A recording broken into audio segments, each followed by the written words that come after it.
8 horas y media, más o menos, esto empezará a oscurecerse otra vez.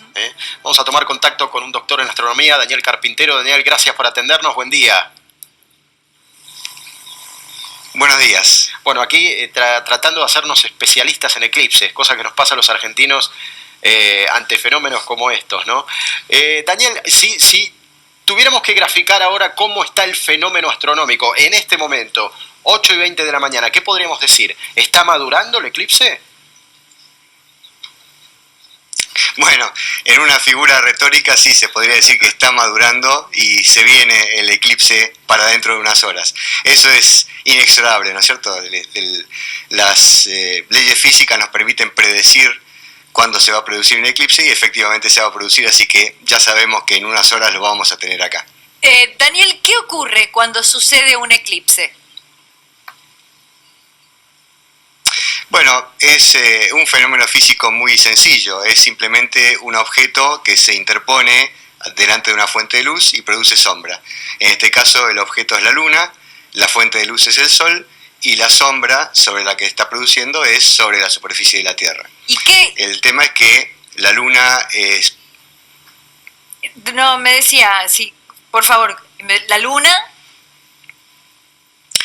Que el tamaño de la luna es suficientemente pequeño como para que su sombra sea apenas en una estrecha franja de entre 100 y 200 kilómetros sobre la superficie de la Tierra, y eso hace que entonces quienes puedan ver ese eclipse de forma total sean muy poquitos quienes estén en esa estrecha franja de 100 o 200 kilómetros. Por eso el eclipse solar es un fenómeno tan raro. La duración exacta de ese momento de oscuridad, Daniel, ¿cuánto va a ser? Bueno, eso depende de dónde se lo esté mirando, pero en promedio es unos 2 minutos, entre 1 minuto 45, 2 minutos y algunos segundos. Ese es el periodo durante el cual el disco de la luna tapa completamente al disco del sol. ¿Y qué es lo que se ve, ese anillo que, de acuerdo a los dibujos, observamos que queda resplandeciendo? ¿Qué es lo que logramos ver? Bueno, en el Sol existe lo que se llama la corona solar, que es una región alrededor del Sol muy caliente, que en general no se puede observar porque el brillo del Sol enceguece y eso queda tapado. Cuando el disco de la Luna se pone justo delante del disco del Sol, resulta que toda esa parte que no se podía ver, ahora se puede observar porque la luminosidad del Sol está tapada. Y eso siempre fue aprovechado por los astrónomos para poder estudiar los fenómenos de eso que llamamos corona solar. Hemos recomendado todo el tiempo, Daniel, visualizar el eclipse con los lentes adecuados, ¿verdad? Para evitar algún tipo de problema en la vista. Digo, ¿por qué realmente puede ser tan dañino si uno lo hace a simple vista el avistaje? Bueno, antes que nada, para una información completa pueden ir a la página de la Asociación Argentina de Astronomía, que es Totalidad, y ahí van a tener toda la información necesaria como para no cometer errores. Volviendo a la pregunta concretamente, no hace falta esperar un eclipse para darse cuenta lo peligroso que es mirar el sol. Uno apenas pasa los ojos por el sol y ya queda medio enceguecido. ¿Sí? Toda la cantidad de luz que emite el sol, que incide sobre la retina, la puede quemar en muy pocos segundos. El problema del eclipse es que uno se siente tentado a mirar el sol porque está el eclipse. ¿Sí? Normalmente uno no está tentado a mirar el sol en forma directa para quedarse enceguecido. Y entonces eso es lo que puede producir el daño, tentarse a mirar el sol porque está el eclipse y que entonces todos los fotones del sol quemen la retina y uno se quede completamente ciego. Entonces las maneras de mirar en forma segura un eclipse son o a través de los lentes que tienen que tener la norma ISO adecuada para eclipse de sol, o en una ferretería uno puede comprar vidrios de soldadura del DIN 14 o superior. Si el número es menor no sirve, o directamente ver el eclipse a través de una imagen, haciendo una cámara, como se llama, una cámara seca, que es un cartoncito con un agujerito y una pantallita atrás, donde se puede ver el proceso del eclipse sin peligro de que uno quede ciego. Doctor, ¿y qué pasa con los animales, por ejemplo? ¿No lo miran los animales? Bueno, los animales en general se van a comportar de acuerdo a cómo se comportan normalmente cuando está anocheciendo, ¿sí? Hay, por ejemplo, hay muchos pájaros que se acomodan como para irse a dormir, o muchos pájaros que retornan de sus actividades a sus nidos mientras dure el eclipse porque suponen que está anocheciendo. Incluso las flores que se abren rápidamente cuando amanece y que se cierran de noche, también empiezan a cerrarse durante un eclipse. O sea que la naturaleza se va comportando en esos minutos como si realmente estuviera anocheciendo. Y desde el punto de vista humano, uno también puede ver las estrellas más brillantes que empiezan a verse en el cielo, baja la temperatura, etcétera, todos los fenómenos que ocurren cuando realmente anochece. Complementando un poquito lo que preguntaba Erika, Daniel, nosotros, nuestra Tierra que convive y es tan sensible a los otros cuerpos celestes, digamos, ¿podemos llegar a tener algún tipo de alteración en la rutina de la Tierra? Digo, algo en especial a tener en cuenta, contemplando, por ejemplo, que la Luna es tan influyente sobre las mareas, entre otras cosas, ¿no? Sí, la Luna no es que influya en las mareas, sino que produce las mareas. Uh-huh. Es el astro que produce las mareas. Pero de ahí produce las mareas simplemente porque el océano tiene mucha masa y es líquido, y entonces responde muy bien a las mareas. Nosotros también respondemos a las mareas, pero como tenemos una contextura ósea que no nos deja movernos como si fuera un océano, no lo notamos, ¿sí? Pero hasta allí llega toda la influencia física que tienen los astros sobre la Tierra. La existencia de un eclipse no produce absolutamente nada sobre absolutamente nada, ¿sí? Todo el mundo se puede quedar tranquilo que la vida va a continuar como si nada hubiera sucedido.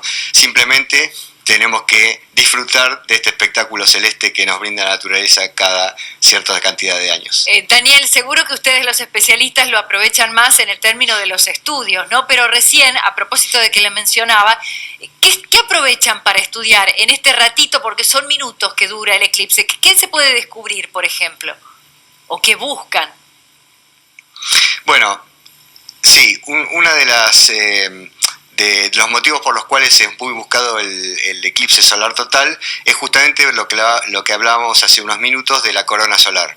La corona solar es una región que está a muy alta temperatura, algunos millones de grados centígrados. Sin embargo, la superficie del Sol está solamente a 5.700 grados centígrados. ¿Cómo es que se produce este aumento de temperatura? Es algo que todavía no está claro. Y justamente para poder estudiar la corona hay que aprovechar los eclipses para estudiarla correctamente.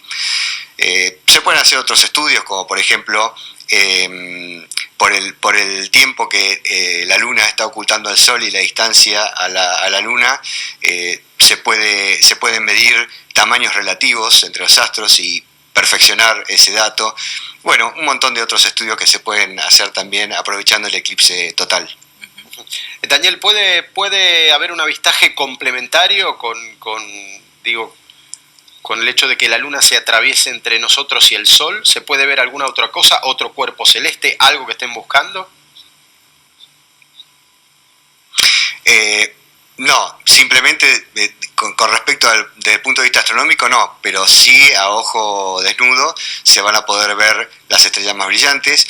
En el momento en que la Luna empieza a tapar completamente el Sol, que se produce el primer contacto de la totalidad, se van a poder ver en el círculo del disco de la Luna un montón de lucecitas que son los rayos solares que están pasando a través de las irregularidades de los cráteres de la Luna y que entonces logran pasar a último momento antes de ser tapados completamente. Eso es un espectáculo muy lindo de observar. Doctor, sabe que estamos en vivo también en este momento con nuestra pantalla partida desde San Juan, en Bellavista, y está nuestro compañero Daniel Royano haciendo toda la cobertura, así que Dani, no sé si tenés alguna consulta también para el doctor en astronomía. Claro que sí, lo estaba escuchando al doctor. Bueno, primero contarle una característica meteorológica que tiene este lugar. Él está hablando de astronomía, yo le voy a hablar de meteorología. Y puntualmente este lugar, que es elegido por el eclipse, no es que lo ha elegido el hombre, tiene la característica meteorológica de ser el lugar con menor nubosidad de toda la República Argentina, lo cual va a hacer que el espectáculo sea completo, ¿sí? El espectáculo va a ser realmente completo y va a ser a cielo prácticamente despejado. El único inconveniente que podríamos llegar a tener es que sople el sonda y que levante un poco de polvo, pero en cuanto a nubosidad no vamos a tener y va a ser un día totalmente despejado. Y lo que le quería preguntar al doctor, sí, las perlas de Baileys o Baileys, ¿sí? El momento ese, ¿no? Porque muchos astrónomos inclusive hasta lo consideran como un momento hasta mucho más brillante en cuanto a visualización que la propia cobertura total, ¿no? Correcto. Sí, esas perlas de Bailey que justamente lo que mencionábamos, esas pequeñas luminosidades que se dan en los alrededores del disco, como espectáculo es lo más grandioso que tiene el eclipse total. Una vez que esas perlas desaparecen y la luna oculta completamente el sol, bueno, el espectáculo está dado por lo que produce esta noche repentina en pleno día. Pero como espectáculo visual, efectivamente este momento en que se produce la totalidad con las perlas de Bailey es el más impactante. Daniel, muchísimas gracias por este contacto. Daniel Carpintero, a él me refiero, el doctor en astronomía que nos está acompañando en este momento a entender un poquito técnicamente el fenómeno. Ha sido muy amable, muchas gracias, que tenga buen día. A disfrutarlo. Gracias a ustedes. Dani, por lo pronto nos quedamos con vos allí en la provincia de San Juan, en la zona de Bellavista, el pórtico de entrada de un eclipse que ya entra en cuenta regresiva, decíamos poco más de 8 horas para que empiece realmente este fenómeno. Claro que sí, bueno, y ya lo que tenemos es al protagonista, que ya apareció, que ya está empezando a calentar, y gracias a Dios un poco, pero claro, también tenemos que saber que en este momento lo que pasa, tanto en Capital Federal como en San Juan y como en cualquier punto del país, en este momento es el momento de más frío. 5 grados bajo cero de sensación térmica, 3 grados bajo cero de temperatura real, y apareció el protagonista, en un ratito te lo vamos a estar mostrando, está amaneciendo en Bellavista y va a ser justamente él quien hoy a las 5:40 de la tarde nos dé el mayor espectáculo para que lo podamos disfrutar. Y en un ratito, Daniel, ¿sabés qué? Te voy a pedir que nos cuentes cuáles son las otras provincias, puntos de la Argentina en que se va a poder observar el fenómeno. En un ratito, si te parece. Muy bien, claro que sí.